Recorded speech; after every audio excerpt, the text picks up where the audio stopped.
உங்கள் முழு கதைகளையும் புரிந்து கொண்டு உங்களை பாதுகாக்க முயற்சிக்கும் ஒருவரை நீங்கள் சந்தித்தால் மட்டும்தான் மீண்டும் அதே வழியை நீங்கள் அனுபவிக்க மாட்டீர்கள். பூட்டிய கதவுக்குள்ளே உங்களை முத்தமிட அழைப்பவரை நம்பாதீர்கள். திறந்த உலகத்தின் முன்னே உங்களோடு கைகோர்த்து நடக்க துணிந்தவரை தேர்ந்தெடுங்கள்.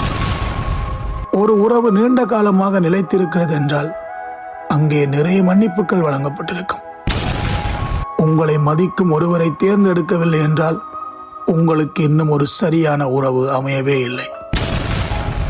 உங்களில் உள்ள நல்லதை மட்டும் பார்த்து நேசிப்பவர் உங்களுக்கு தேவையில்லை.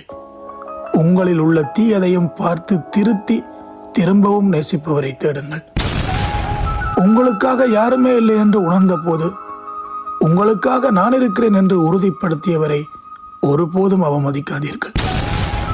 எல்லா கஷ்டங்களிலும் உங்களோடு கூட இருந்தவர்கள்தான் நீங்கள் நேசிப்பதற்கே தகுதியுள்ளவர். கோபத்தோடும் வருத்தத்தோடும் மனக்கசப்போடும் தொடர்ந்து கொண்டிருந்தால் அது சரியான உறவு இல்லை என்று அர்த்தமில்லை. அதை எவ்வளவு விரைவாக நீங்கள் தீர்த்து கொள்கிறீர்கள் என்பதில் இருக்கிறது. ரொம்ப நன்றி.